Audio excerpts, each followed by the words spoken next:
Hello and welcome to Hidden Heritage, where we explore the rich and often untold stories of Native America. I'm your host, Paul LaRoche. Today we journey through the history of the tri-state area I call home, southwest Minnesota, northwest Iowa, and southeast South Dakota. Long before the arrival of European settlers, this region was home to the Dakota, Lakota, Omaha, Ponca, and other indigenous nations who lived in harmony with the prairies, rivers, and buffalo herds. From sacred sites like Pipestone to the waterways that carried generations of native peoples, this land holds deep historical and cultural significance. We'll explore the impact of the westward expansion, the conflicts that shaped this area such as the U.S. Dakota War of 1862, and the resilience of native communities who still call this land home today. Along the way, we'll uncover the stories, legends, and landmarks that continue to connect the present to the past. Join me as we walk the paths of history and honor the enduring spirit of Native America in this region.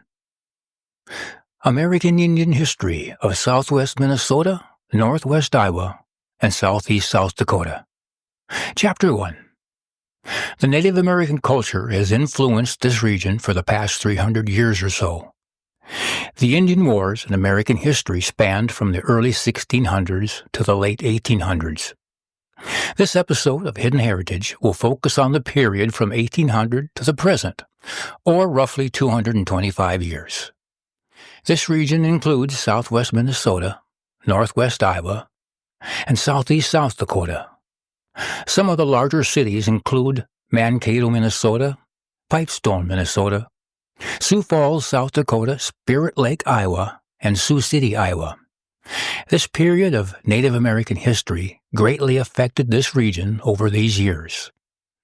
This area has been home to various tribes, including the Dakota and Lakota Sioux, Ojibwe, Ho-Chunk, Cheyenne, Iowa, and the Sac and Fox, each contributing to the cultural and historical landscape. The Dakota and Lakota people, in particular, have deep-rooted connections to this region. According to their creation stories, Minnesota and South Dakota are central to their origins, and despite historical upheavals, they continue to maintain cultural ties to this land. Footnote: the lifestyle of the typical rural American family living in this region has been portrayed in popular TV series like Little House on the Prairie.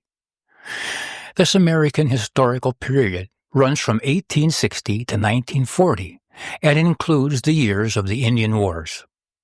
My parents were raised in rural northwest South Dakota and northeast Nebraska during the period from 1900 to 1980.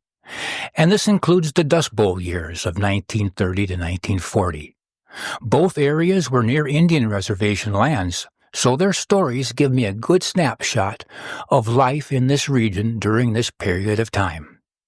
My wife Kathy and I would represent the third generation, so our stories of growing up cover the years between 1955 to present.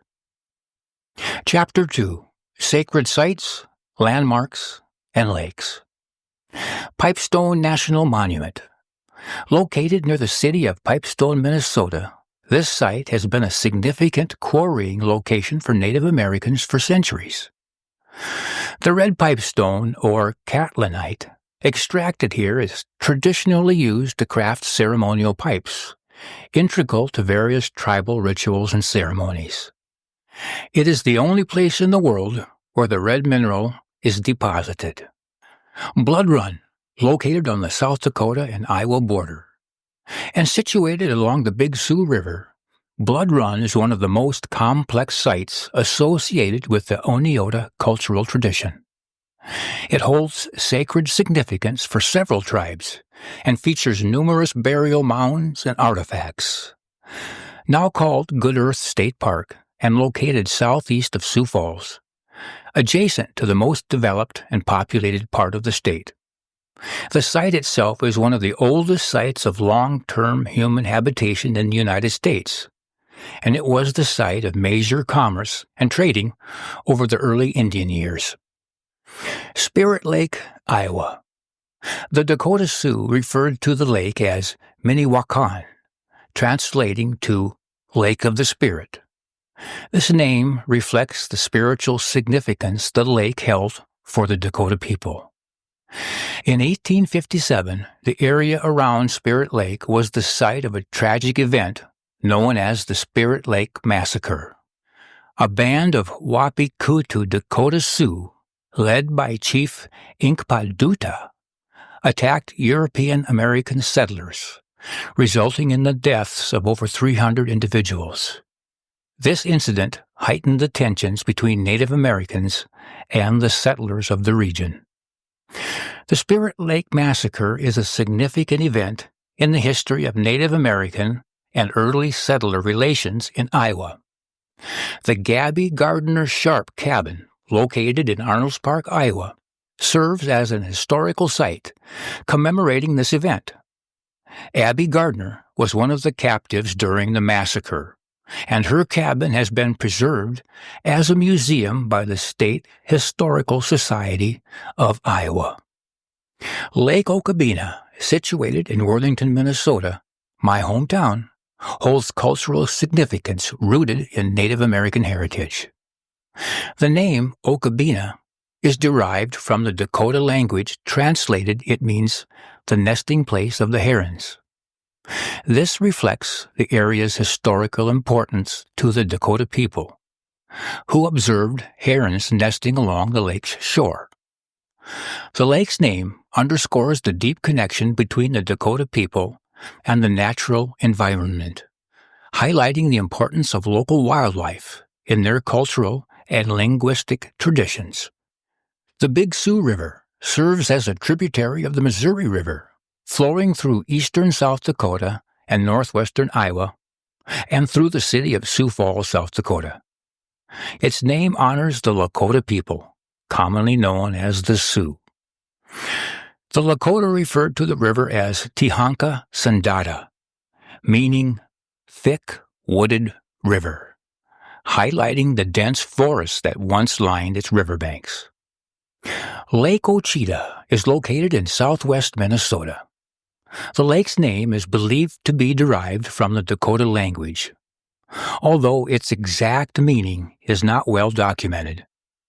The lake's name reflects the influence of the Dakota people of the region.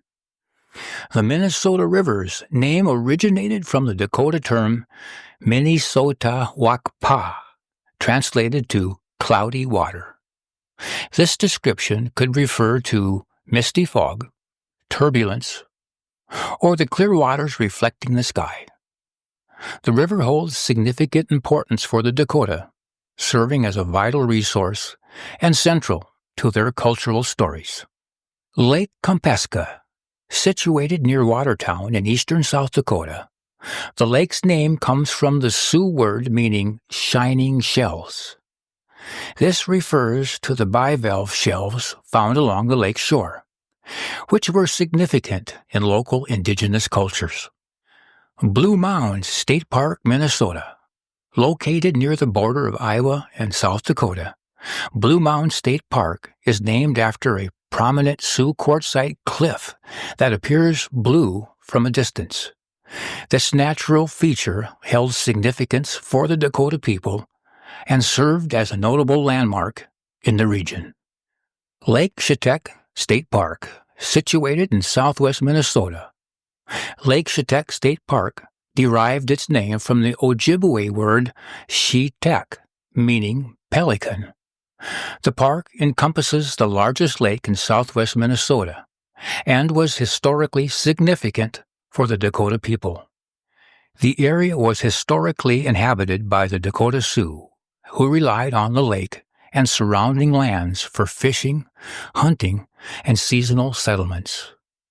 Lake Shetek State Park includes monuments and historical markers, recognizing the lake's connection to Native American history, particularly events from the Dakota War of 1862, when Dakota warriors clashed with settlers from the area. Nearby, Slaughter Slough, is a site where a group of settlers were killed during one of the conflicts, and there are records of Dakota leaders trying to protect some of the leaders from the violence. Okamandupan State Park, west of Spirit Lake, Iowa. Straddling the Iowa-Minnesota border, Okamandupan State Park is named after Lake Okamandupan. The name is derived from the Dakota language, meaning roughly nesting place of the pelican, reflecting the area's natural wildlife and its importance to Native American tribes. These parks not only offer recreational opportunities, but also serve as reminders of the rich Native American heritage embedded in the region's geography. Chapter 3. Burial Mounds and Archaeological Sites. The Jeffers Petroglyphs. Located near Comfrey, Minnesota, the Jeffers Petroglyphs site is one of the most significant archaeological and cultural sites in the region. While it is primarily known for its rock carvings, or petroglyphs, created by ancient Native American peoples, the area is also associated with burial mounds, sacred ceremonies, and spiritual practices. The petroglyphs date back to over 7,000 years and depict animals, human figures, and celestial symbols, reflecting the spiritual and cultural connections to the land and nature. The petroglyph site is part of the Minnesota Historical Society and is open to visitors for educational and ceremonial purposes. The Little Sioux River Burial Mounds, Iowa. Situated along the Little Sioux River in northwestern Iowa, there are numerous burial mounds, some of which have been excavated for archaeological study. These mounds are typically associated with the Oneota culture, which predates European contact and was inhabited by ancestors of modern Native American tribes such as the Winnebago and the Iowa. The mounds often contain burial offerings such as tools, pottery, and personal items, which are indicative of the spiritual practices and beliefs of the indigenous people of that region. Pipestone National Monument, Minnesota. Artifacts. Pipestone, a soft red stone found in Pipestone, Minnesota, has also been quarried for thousands of years and is used to create ceremonial pipes. Significance: the Pipestone National Monument has yielded not only stone tools and pipe fragments, but also petroglyphs that illustrate the spiritual and cultural importance of this area. The monument is sacred to many Native American tribes, and the stone itself was used to create ceremonial pipes that play a key role in many Native American rituals, including the peace pipe used in diplomatic ceremonies.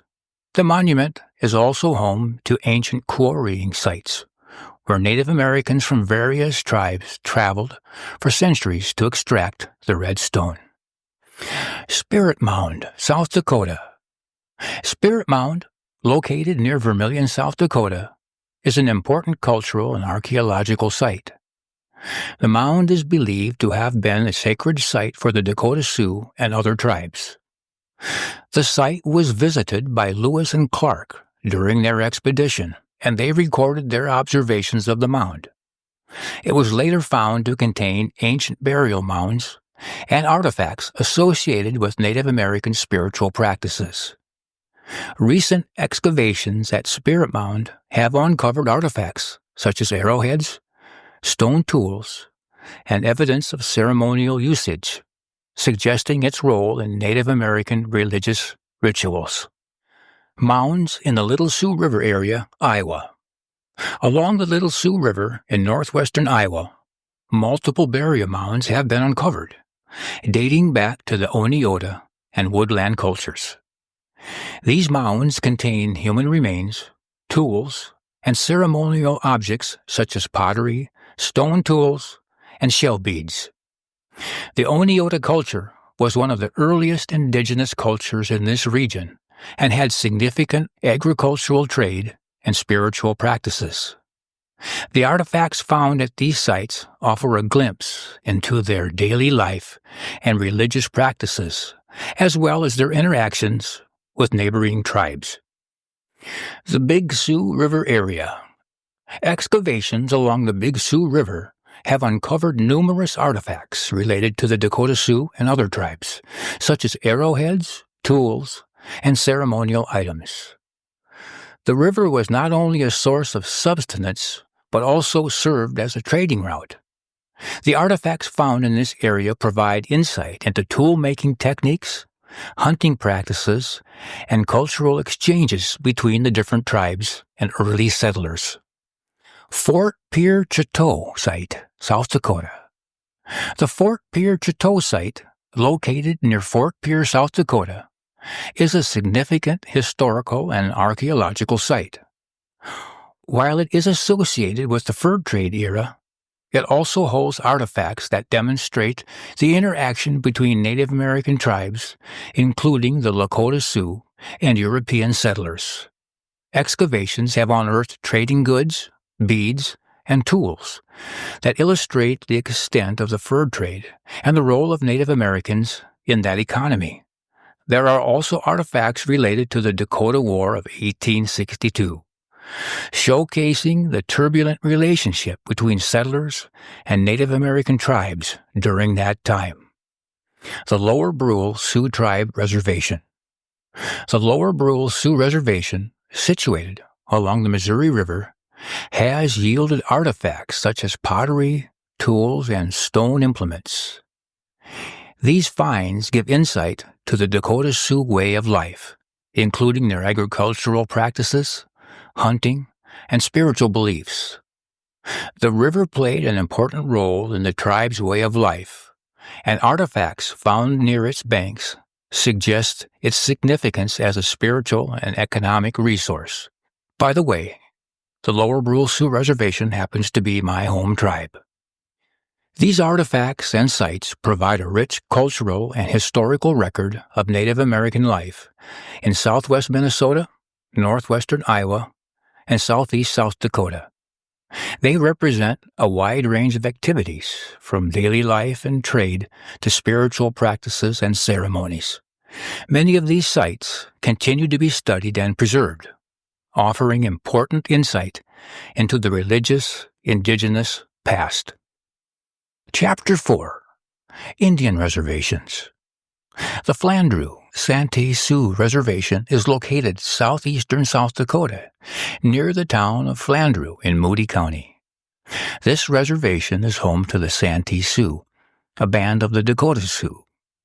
The tribe has a rich history of resistance to European American encroachment, and the reservation continues to serve as a center for the tribe's culture and government. The tribe is known for its agricultural activities and involvement in the state's gaming industry. The Lower Brule Sioux Indian Reservation is located along the Missouri River in central South Dakota, roughly southeast of the capital city of Pierre. The Lower Brule Sioux tribe is a member of the larger Lakota Sioux Nation and is part of the overall Sioux Nation. The tribe plays a significant role in South Dakota's Native American history, with deep connection to the land, the Missouri River, and the Black Hills. The Lower Brule Sioux tribe is known for its land conservation efforts and economic development through various industries, including tribal enterprises, tribal farming, and state gaming. The Sisseton-Wahpeton Oyate Reservation is located in both northeastern South Dakota and western Minnesota, near the towns of Sisseton, South Dakota, and Agency Village. The Sisseton-Wahpeton Oyate is part of the larger Dakota Sioux group, specifically the Sisseton and Wahpeton bands of the Dakota people. The reservation is located along the shores of Devil's Lake in North Dakota, and its residents are known for their strong cultural ties to the land and its resources. The Sisseton-Wahpeton Oyate tribe was deeply involved in the Treaty of Traverse des Sioux, 1851, which had significant historical consequences for the Dakota in that region. The Crow Creek Sioux Reservation is located in central South Dakota, near the Missouri River, northeast of Pierre. The Crow Creek Sioux tribe is another band of the Lakota Sioux. The tribe's reservation has a strong historical connection to the 1862 Dakota War, and its members have worked to rebuild and strengthen their community through efforts in economic development, education, and cultural preservation. The Iowa tribe of Kansas and Nebraska is not directly in this region, but is located in Kansas and Nebraska, near the eastern border of Iowa. However, the tribe has historically occupied lands in northwestern Iowa, particularly near Spirit Lake and the Little Sioux River. The Iowa tribe is a Siouan-speaking group that originally inhabited the areas of Iowa, Missouri, and Nebraska before their removal. Though their reservation is not directly in the southwestern part of Iowa, the Iowa tribe's historical presence in this region has lasting cultural and historical significance. The Winnebago tribe of Nebraska is located just to the west of this region, in northeastern Nebraska, near Winnebago, Nebraska. The Winnebago, or Ho-Chunk, people are originally from the Great Lakes region, but were relocated to Nebraska. The tribe has strong historical ties to the area, and their presence in Iowa and Nebraska has shaped much of the history of the tribes in that region. Their language and cultural practices have remained a key part of the area's native heritage. The reservations in this region include a mix of Dakota Sioux, Lakota Sioux, and other Native American tribes. These reservations continue to be key cultural, spiritual, and economic centers for Native communities in the upper Midwest. They play important roles in preserving Native languages, traditions, and sovereignty, while addressing contemporary challenges related to economic development, healthcare, and education. Chapter 5. Skirmishes and Historic Battle Sites. The Battle of Birch Coulee, Minnesota. Near Jeffers, Minnesota in Cottonwood County, southwestern Minnesota, September 2nd, 1862. The battle occurred during the Dakota War of 1862, a conflict between the Dakota Sioux and the United States government.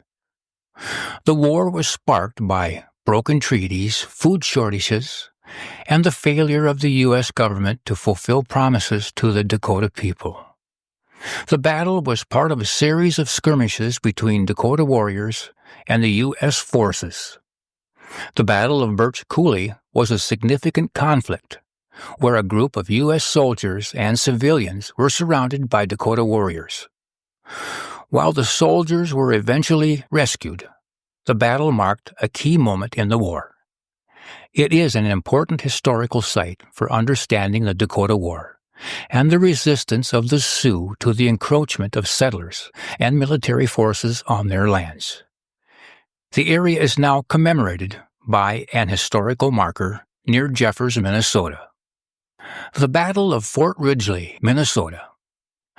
Located near Morgan, Minnesota in Nicollet County, northwestern Minnesota, August 20th, 1862.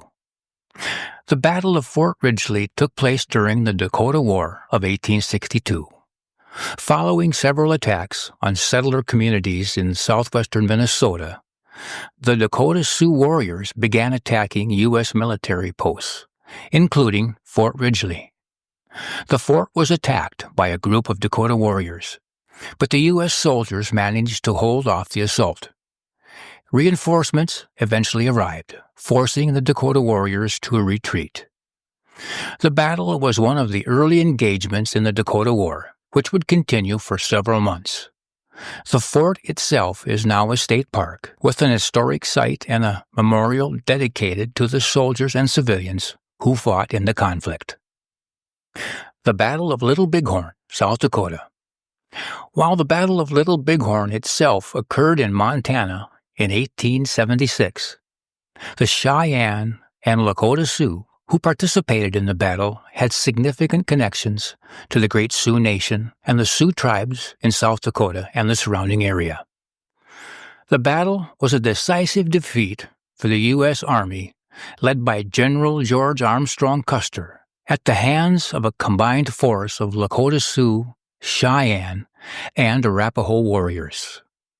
Many of the warriors at Little Bighorn were from the Lakota Sioux Band, based in the Black Hills and Missouri River regions, including the Oglala and Hunkpapa Lakota. Although not a battle fought in the immediate southwestern Minnesota region, its connections to Native American tribes in the area were important. The defeat of Custer became a symbol of Native resistance to U.S. military expansion. The Dakota War of 1862, Minnesota. Throughout southwestern Minnesota, particularly near Mankato, New Ulm, and Worthington. August to December, 1862. The Dakota War of 1862, also known as the Great Sioux Uprising, was the largest and most significant Native American conflict in Minnesota. It began after decades of broken treaties, inadequate food rations, and suffering by the Dakota Sioux people. Several significant skirmishes took place in southwestern Minnesota as the Dakota Sioux fought against U.S. forces and settlers. Some of the more notable battles and engagements included the Battle of New Ulm, the Battle of Fort Ridgely, and the Battle of Birch Coulee. The war ended in mass execution of 38 Dakota men in Mankato, Minnesota, in the single largest mass execution in U.S. history. The Dakota War had profound consequences for the Native people in Minnesota. Many were forcibly removed from the state, and their lands were ceded to settlers. The event continues to be a pivotal moment in the history of Native American relations with the U.S. government and settlers of that region. The Sioux Uprising of 1863 took place in the Spirit Lake area of northwest Iowa, March 1857, called the Spirit Lake Massacre. While not technically a battle, the Spirit Lake Massacre was a violent conflict between the Sante Sioux and settlers in the Spirit Lake area. The Sioux, under the leadership of Inkpaduta, attacked the settlement and killed several settlers, taking others as captives. This massacre was part of a larger series of attacks by the Dakota Sioux on frontier settlements in Iowa and Minnesota. The Spirit Lake Massacre led to a response from U.S. forces, which led to further skirmishes. The massacre is remembered as one of the significant incidents that intensified Native American conflicts during westward expansion, particularly for the Sioux of that region. The Battle of Platte Bridge, along the Missouri River, 1865. This battle was part of a larger series of conflicts between the Lakota Sioux and the U.S. military, which was attempting to secure the area for settlement and trade. The Lakota Sioux ambushed a U.S. Army detachment near the Platte Bridge, killing several soldiers. This was a smaller engagement, but it demonstrated the continuing resistance of the Lakota Sioux and other tribes in that region. The battle was part of the larger pattern of military conflicts between Native American groups and settlers throughout the mid-19th century, particularly in the Great Plains and the Midwest. Probably the most well-known is the Great Sioux War of 1876. It took place primarily in South Dakota and Montana, with historical significance for tribes from Minnesota, including the Dakota Sioux. The Great Sioux War was a series of battles between the U.S. Army and various Sioux tribes, including the Lakota, over the Black Hills of South Dakota. The conflict included the Battle of Little Bighorn and other skirmishes in the Black Hills. The war marked a critical period in Native American resistance to U.S. expansion. Although not directly involving Minnesota in the fighting, the Dakota Sioux in Minnesota were heavily affected by the outcomes of the Sioux Wars in the Great Plains. Chapter 6. The Mass Hanging of the Sioux People in Mankato, Minnesota, under the leadership of President Lincoln. The mass execution of 38 Dakota men in Mankato, Minnesota on December 26, 1862, stands as the largest one-day mass execution in American history. This event was a direct consequence of the U.S. Dakota Indian War of 1862, a conflict rooted in the deep-seated tensions between the Dakota people and the European American settlers. The Dakota War of 1862 erupted due to a combination of broken treaties, delayed annuity payments, and encroachment on Dakota lands by settlers.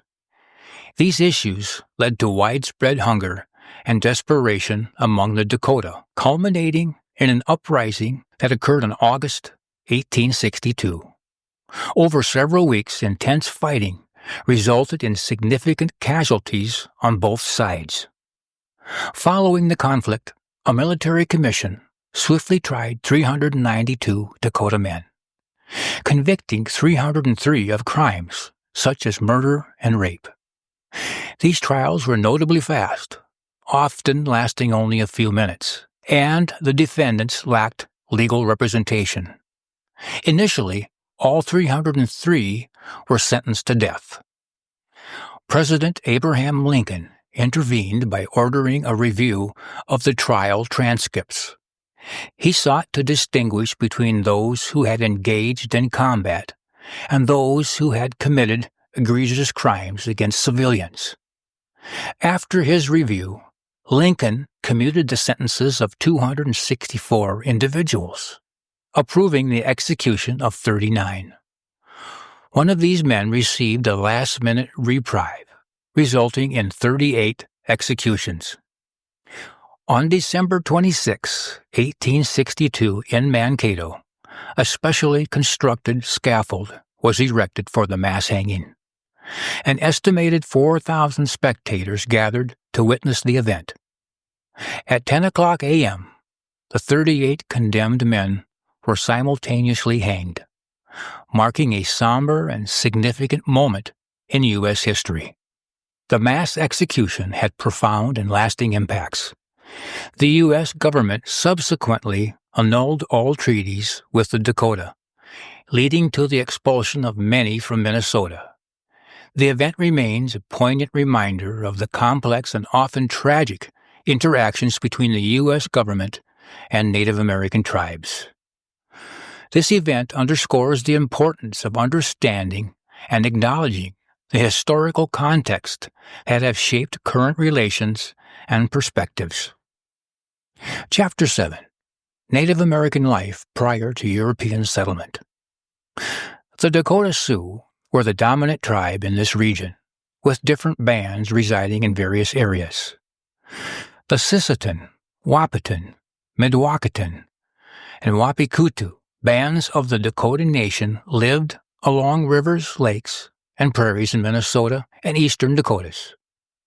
The Dakota lived in villages, engaged in seasonal buffalo hunts, and had strong spiritual connections to landmarks like Pipestone National Monument, where they quarried sacred red pipestone for making ceremonial pipes.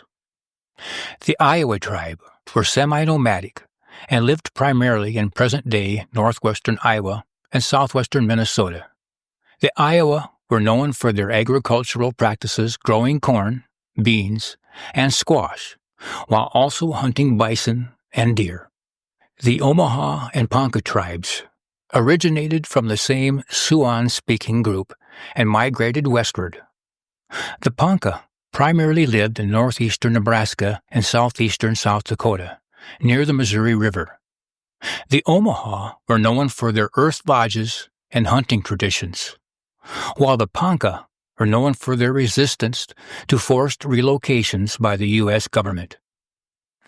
The Lakota people, particularly the Teton Sioux, moved into this region as they expanded westward from Minnesota into the Great Plains during the late 1700s and early 1800s. They became the dominant force on the plains, particularly in western South Dakota. The Big Sioux River and many other waterways in the region were important to their migration, trade, and hunting routes. The Ho-Chunk or Winnebago people originally lived around the Great Lakes but were forcibly relocated to Minnesota and later Nebraska. They were known for their strong cultural traditions, oral storytelling, and connections to the land. Footnote: it is important to note that the home base for many of these tribes were transient. They were forced to relocate numerous times due to conflict, treaty issues, and wars with the U.S. military. Chapter 8: Native American Chiefs and Leaders. Chief Little Crow, Dakota Sioux, specifically from the Mdewakanton Band. Chief Little Crow is perhaps the most famous Native American leader associated with Minnesota and the Dakota Sioux. He was born in the Minnesota River Valley, in the area around Minnesota's southern border, which would have included parts of modern-day Nobles County. Chief Little Crow played a central role in the Dakota War of 1862, also known as the Sioux Uprising. During the war, he led the Dakota Sioux to a series of battles and skirmishes against U.S. forces and settlers. After the defeat of his people, Little Crow fled to the Dakota Territory, now known as parts of South Dakota, and was eventually killed in 1863 by a settler in what is now South Dakota. Little Crow is often remembered as a symbol of Native American resistance during the period of westward expansion and the brutal treatment of the Sioux people. His involvement in the Dakota War of 1862 marked the turning point in the relationship between Native American tribes and the U.S. government. Chief Red Iron, Dakota Sioux. While specific information about Chief Red Iron's life in relation to Nobles County is scarce, he is known to have been a leader of the Dakota Sioux during the mid-1800s. His name appears in various historical records related to the Sioux Uprising. Chief Red Iron is often noted for his efforts to resist the encroachment of settlers in the Dakota Sioux territory. He played a role in the broader Sioux resistance to U.S. forces.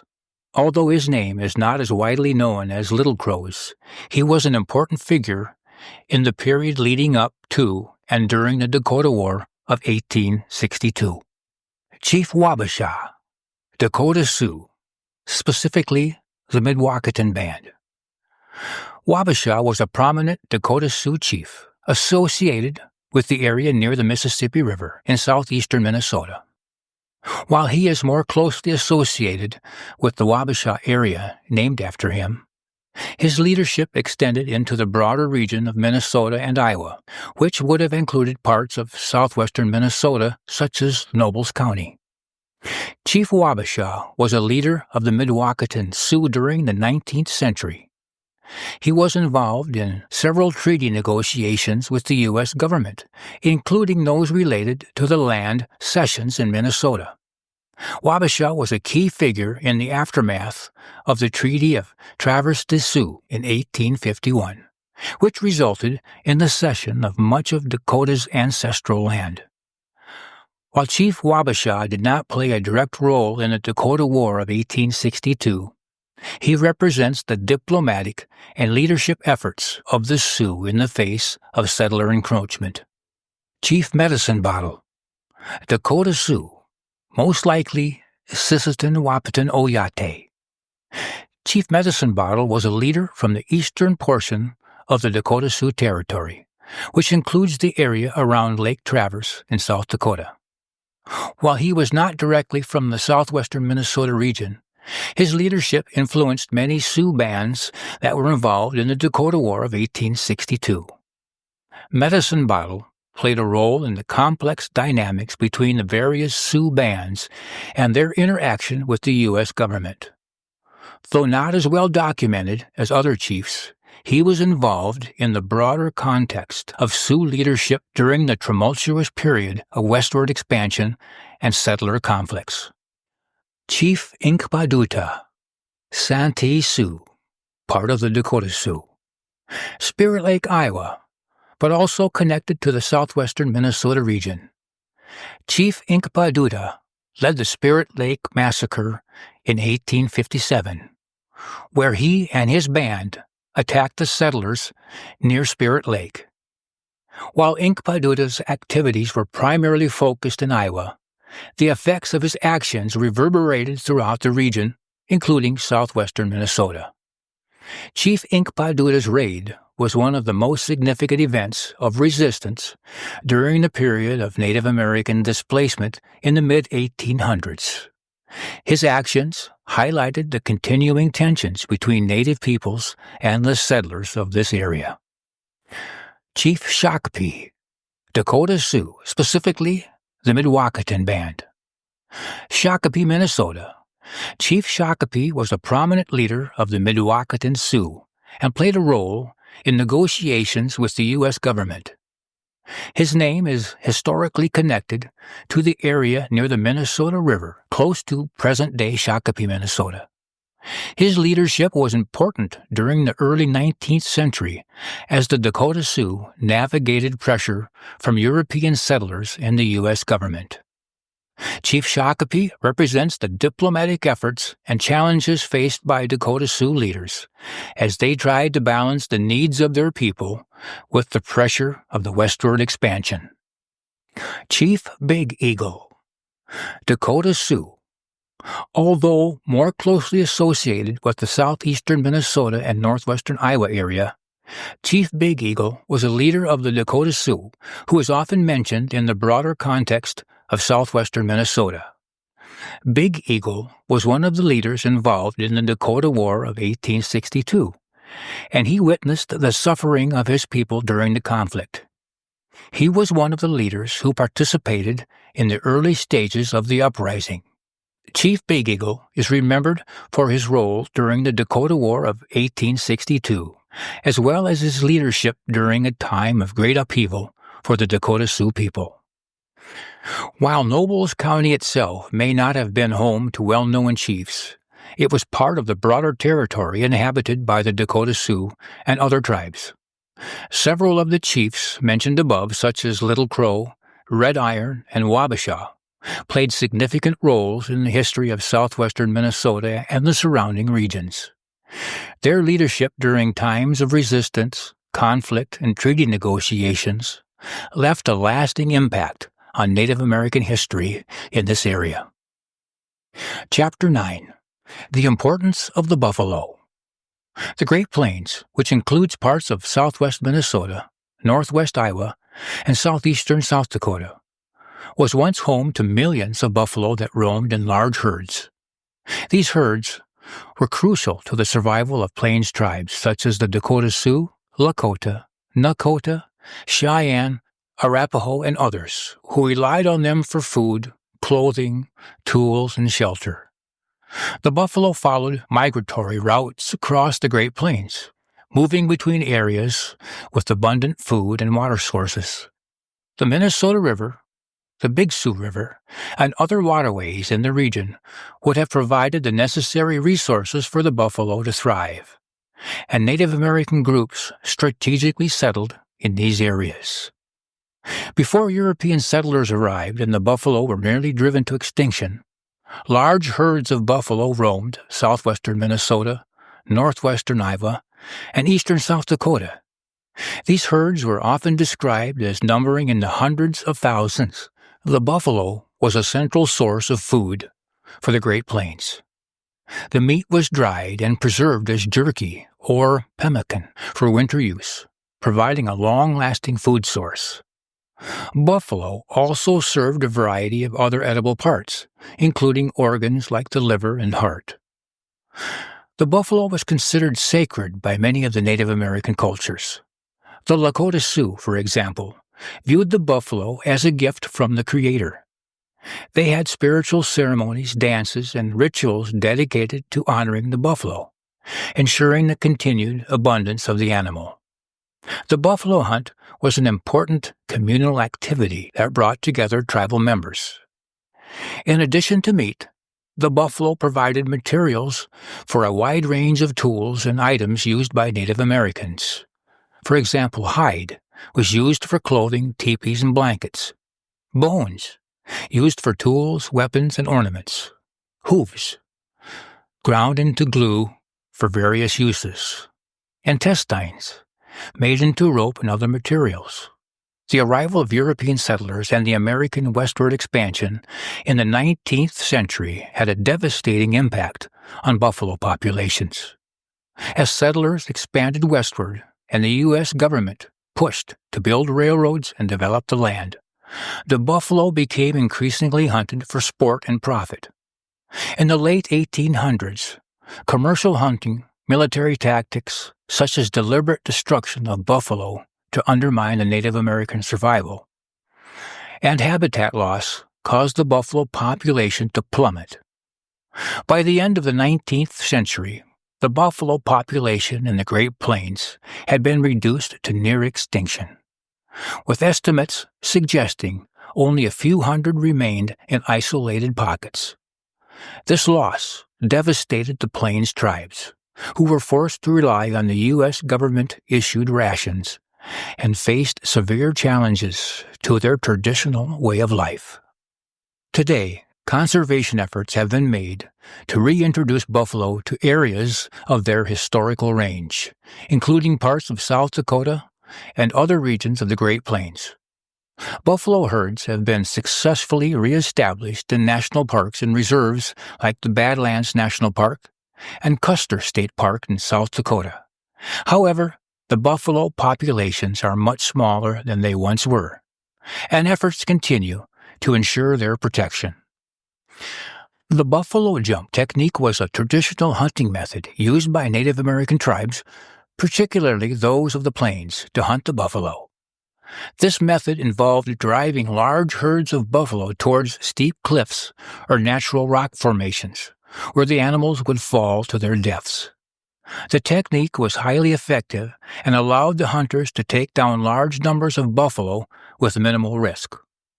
While the buffalo jump hunting technique is most famously associated with areas like the Rocky Mountains and the Great Plains, there are some known buffalo jump sites and cliffs in the upper Midwest, including the area around southwest Minnesota and southeastern South Dakota. Some known buffalo jump sites in the region include Blue Mounds State Park, Minnesota, located near Laverne in southwest Minnesota. Blue Mounds is a notable site in Minnesota that is associated with Native American buffalo hunting practices. The Blue Mounds are a series of steep cliffs, and it is believed that the Sioux and other Plains tribes used the area for buffalo hunting, driving herds towards the cliff to create a natural buffalo jump. Today, Blue Mounds State Park is a popular natural site, and the bison are reintroduced to the park, although they are not part of the original buffalo jump hunting practices. Buffalo Gap, South Dakota, located in the Badlands region of South Dakota. While not specifically in Minnesota, the Buffalo Gap in the Badlands is a natural feature that was historically used by Native American tribes for buffalo hunts. The area's cliffs and narrow passages could have been used to trap and direct buffalo herds towards the cliffs, similar to the buffalo jump technique. The Badlands National Park is now a protected area, and there are still bison herds in the region today, although they are part of the ongoing conservation efforts. Sioux Falls, South Dakota, which is close to the border of southwest Minnesota. The Sioux Falls area, particularly along the Big Sioux River, features bluffs and cliffs that could have been used as natural barriers for hunting buffalo. There is evidence suggesting that the Sioux and other Native American tribes could have utilized the cliffs in this region for hunting purposes, though specific buffalo jump sites are not widely documented. Sioux Falls is now a growing urban area, but the Big Sioux River and its surrounding bluffs may have been significant hunting grounds historically. Around the Yellow Medicine River in Lyon County, Minnesota, located to the north of Nobles County. This region, near the intersection of the Minnesota River and the Yellow Medicine River, is known to have been part of the traditional hunting grounds for the Dakota Sioux. The area contains steep cliffs and river bluffs, which may have been used in conjunction with the buffalo jump hunting technique, although more specific archaeological evidence is limited. The area is now part of Minnesota's agricultural land, but it has historical significance as part of the Sioux hunting territories. Pipestone National Monument, Pipestone, Minnesota, near the Minnesota-South Dakota border. While Pipestone is best known for its quarrying of catlinite used for the sacred pipes, it is also believed that the surrounding area, which includes bluffs and hills, was utilized by Native American tribes for hunting and other ceremonial purposes. There is no direct evidence of a buffalo jump, but the site is an important cultural location for the Dakota Sioux and other Plains tribes. Buffalo were once abundant in the area now known as southwestern Minnesota, northwestern Iowa, and southeastern South Dakota. The vast plains ecosystem provided ideal condition for these herds to thrive, and they played a vital role in the cultural, spiritual, and practical life of the Native American tribes, especially the Dakota Sioux and other Plains people. The buffalo's near extinction in the 19th century was a significant loss for these tribes, but modern conservation efforts are slowly helping to restore these iconic animals to their historic ranges.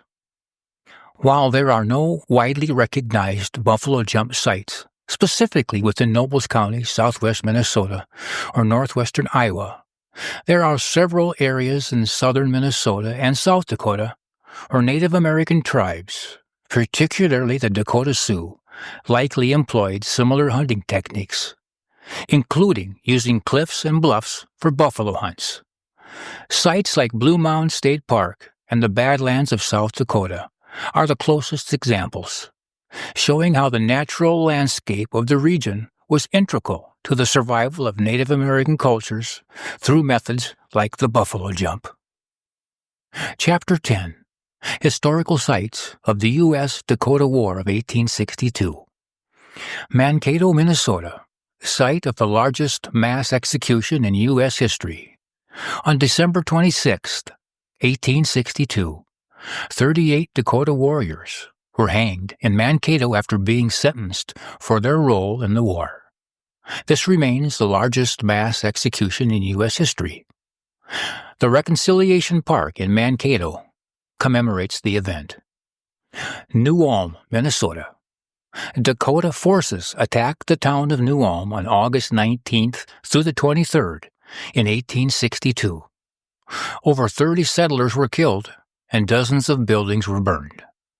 The town became a major refugee center for settlers fleeing the countryside. Defenders Monument in New Ulm marks the battle site. Fort Ridgely, near the city of Fairfax, Minnesota. Dakota warriors attacked the fort on August 20th through the 22nd, 1862, but were repelled by U.S. soldiers and civilians. This fort was a critical defense point protecting settlers who fled from southwestern Minnesota. Now a state historical site with museums and battlefields as markers. Lake Chetek, Minnesota. On August 20, 1862, Dakota warriors raided settlements near Lake Chetek in Murray County. 15 settlers were killed, and several others were taken captive, one of the westernmost attacks of the war. Lake Chetek State Park today includes historical markers. Wood Lake, Minnesota. The last major battle of the war occurred near Wood Lake, Yellow Medicine County, on September 23, 1862. U.S. forces defeated Dakota warriors, leading to their surrender. The Wood Lake battlefield is marked with a historic plaque. Spirit Lake, Iowa. In 1857, Inkpaduta's Dakota band attacked settlers at Spirit Lake, Iowa, in response to conflicts with white settlers. This attack increased the tensions leading to the Dakota War 5 years later. The Spirit Lake Massacre Monument in Iowa stands to this day. Sioux Falls, South Dakota. Settlers fled the Dakota Territory during the war, and Sioux Falls was abandoned in 1862. The military later reestablished a presence, which influenced the future of the South Dakota settlement. Falls Park and the old Courthouse Museum in Sioux Falls discuss the war's impact and stand as historical markers. Chapter 11. The Dakota War's Effect on Southwest Minnesota. The Dakota Uprising of 1862, also called the U.S. Dakota War, had a profound and immediate impact on white settlers in southwest Minnesota. The war led to widespread panic, destruction of settlements, and long-term changes in how the U.S. government and settlers interacted with Native American tribes. As the conflict erupted in August 1862, Dakota warriors targeted settlers in retaliation for broken treaties, unpaid annuities, and starvation. Farms, homesteads, and small settlements were attacked, resulting in the deaths of an estimated 400 to 800 settlers and soldiers. Many settlers were killed in surprise raids, while others fled their homes, leaving the region temporarily depopulated. Thousands of settlers abandoned their homes and sought shelter in larger towns or forts, such as New Ulm, Mankato, Fort Ridgely, which was located between Redwood Falls and New Ulm. New Ulm was attacked twice, with much of the town burned. Settlers from Nobles County and surrounding areas fled east toward safety, leaving behind everything that they owned. The U.S. military responded with force, defeating the Dakota forces in battles like Wood Lake on September 1862. The battle took place south of Granite Falls, Minnesota. After the war, over 2,000 Dakota were captured. 303 were sentenced to death. Though President Lincoln commuted most sentences, he allowed 38 to be executed in Mankato, the largest mass execution in U.S. history. In 1863, the U.S. government banished the Dakota from Minnesota, forcing survivors onto reservations in the Dakotas and Nebraska. Nobles County and much of southwestern Minnesota were largely emptied of Native American presence after the war. The war reinforced anti-Native sentiment, leading to forts, militias, and defensive structures being established to protect the settlers. By the late 1860s and 1870s, white settlers returned in great numbers, now protected by military presence.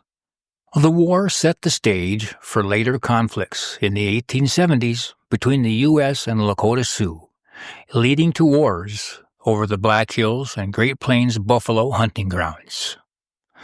Nobles County and southwest Minnesota were directly affected by the war, with most settlers fleeing and only returning after U.S. military controls were established.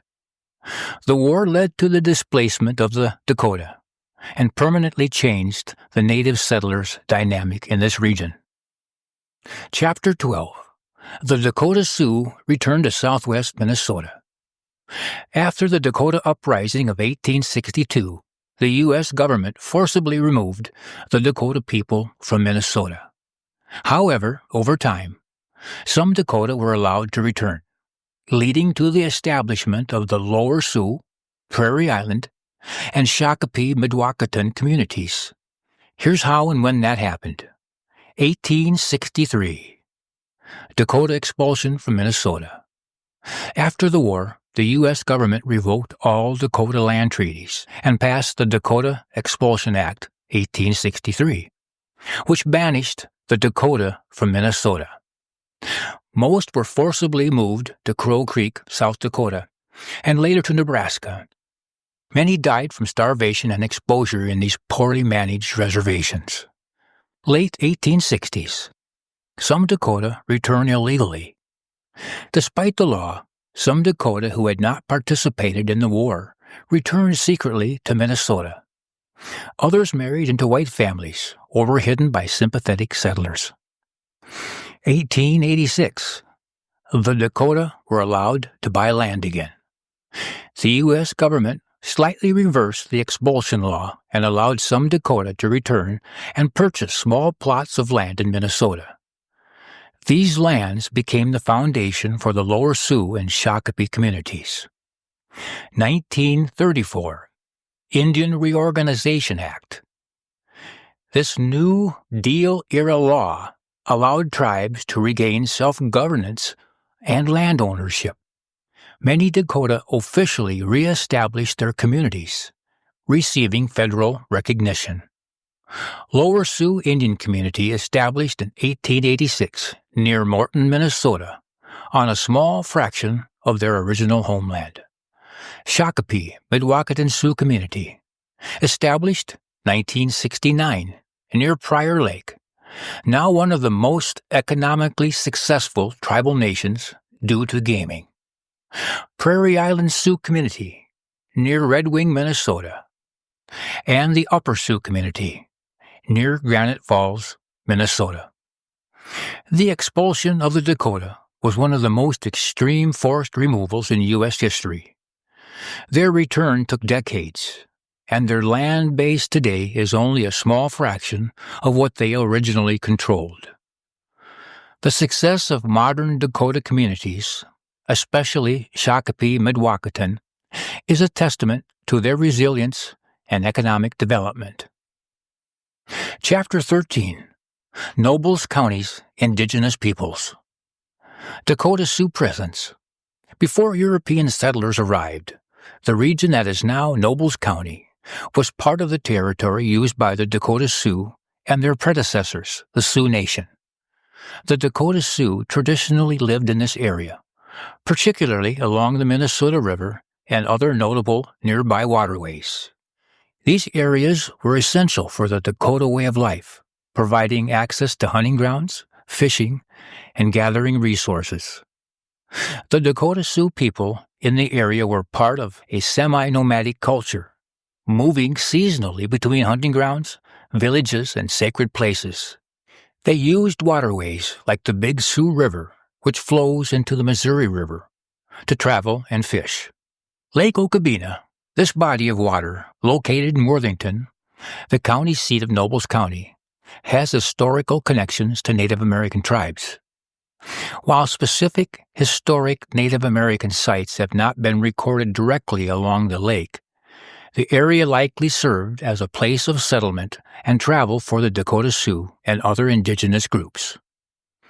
The Big Sioux River, which borders Nobles County, is another important waterway. It was used by the Dakota Sioux and other tribes for fishing, transportation, and as a trade route. The river would have been a central feature for communities in the area before and after European settlement. While the Dakota War of 1862, also known as the Sioux Uprising, was concentrated in other parts of Minnesota, it had far-reaching effects on all Dakota people in the state, including those in Nobles County. After the war, many Dakota Sioux were forced to leave Minnesota.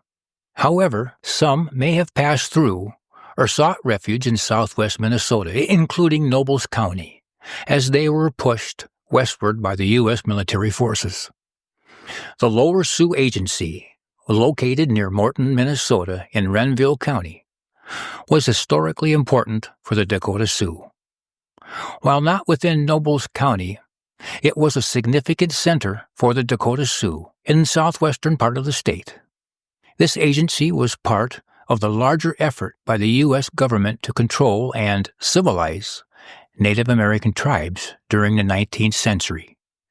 The agency was also a focal point during the Dakota War of 1862. Although no large known ceremonial or sacred sites are located in Nobles County, it is important to remember that many Dakota Sioux communities use the land for ceremonial purposes. The Dakota Sioux had a deep connection to the natural world, and their sacred sites were often located near rivers, lakes, or other prominent natural landmarks. It's possible that much of the cultural heritage of the Dakota Sioux in Nobles County has been obscured or erased by settler expansion, but it's still likely that there were significant trade routes, hunting grounds, and village sites in this region. Oral history passed down through generations of Dakota Sioux would have included the region's important features, whether they were used for spiritual or everyday purposes. In more recent times, the federal government has recognized the importance of safeguarding Native American sites, including those located in Nobles County. The Native American Graves Protection and Repatriation Act was enacted in 1990 to return cultural items, including human remains, sacred objects, and other objects to Native American tribes. Some historical and archaeological sites in southwest Minnesota may contain artifacts or graves that are significant to the Dakota Sioux. While specific archaeological sites in Nobles County are less documented, the surrounding area is rich in archaeological potential.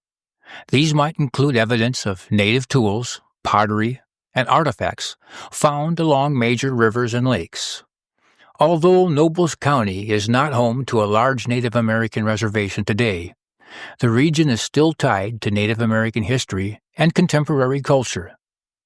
The Dakota Sioux in Minnesota remain active in preserving their history, culture, and language. Many members of the Dakota tribes still reside in Minnesota, South Dakota, and the surrounding areas. Nobles County's Native American history is deeply tied to the Dakota Sioux and other tribes, especially regarding the Big Sioux River, Lake Okabena, and the surrounding natural features. The Dakota War of 1862 and the forced removal of the Dakota Sioux had a lasting impact on this region. Today, the legacy of Native American culture in Nobles County continues to be honored through ongoing efforts to preserve historical sites, cultural practices, and traditions. Chapter 14. Modern Native America in southwest Minnesota. Native American communities in this region continue to navigate the balance between cultural preservation, economic development, and historical challenges. The Dakota Sioux remain the primary Native group in this region, with communities such as the Lower Sioux, Upper Sioux, Prairie Island, and Shakopee-Mdewakanton in Minnesota. In South Dakota, larger reservations like the Flandreau Sante Sioux and other Lakota and Dakota communities maintain strong cultural identities. Many Native Americans in this region now live off-reservation, with significant populations in cities like Sioux Falls, Mankato, and Minneapolis. Tribal gaming has provided economic growth, jobs, and funding for community programs. Many tribes are reclaiming traditional land and investing in farming. Native-owned businesses, arts, and tourism continue to grow as tribes push for self-sufficiency beyond gaming. Efforts to revive the Dakota language and cultural practices are active in schools and community centers. Tribal colleges, outreach programs, and events like powwows have helped to educate both Native and non-Native people about history and traditions. More representation in podcasts, films, and books help share Native perspectives. The effects of forced removal, the 1862 Dakota War, and broken treaties still impact Native communities. Many reservations and Native urban communities still struggle with poverty, unemployment, and housing issues. Access to quality health care remains a challenge, with high rates of diabetes, heart disease, and mental health concerns. Tribes continue to push for stronger self-governance and land rights. Issues like land reclamation, treaty rights, and environmental protection remain key political topics. Modern Native American communities in this region are actively revitalizing their cultures, expanding economic opportunities, and overcoming historical challenges. While obstacles remain, many tribes are thriving through education, business, and political advocacy, reclaiming their place in the land their ancestors called home. Footnote: a quick survey of Native American demographics in our region suggests the largest percentage of tribal population are cities and reservation towns north of the Twin Cities, many with 60% or over tribal population. Collectively, the Twin Cities metropolitan area is home to about 30% of Minnesota's total American Indian population. Notably, the Phillips neighborhood in Minneapolis has one of the largest urban American Indian populations in the United States. Cities and towns south of the Twin Cities average less than 3%. Examples: Worthington, 3.9%. Laverne, 0.4%. Marshall, 0.6%. Redwood Falls, 6.2%. And Pipestone, 0.6%. Conclusion. The following is the opinion of the writer. It has been predicted by past tribal elders that 7 generations would need to pass before the healing process could begin. That time frame varies and depends on the length of a generation, according to past tribal elders such as Black Elk, Fool's Crow, and others. Due to what has been diagnosed as cultural trauma, which still persists from generation to generation, the Native culture still suffers from several major dysfunctions, including alcoholism and drug abuse, lack of self-respect, lack of a sense of pride, gangland mentalities, jealousy, and anger.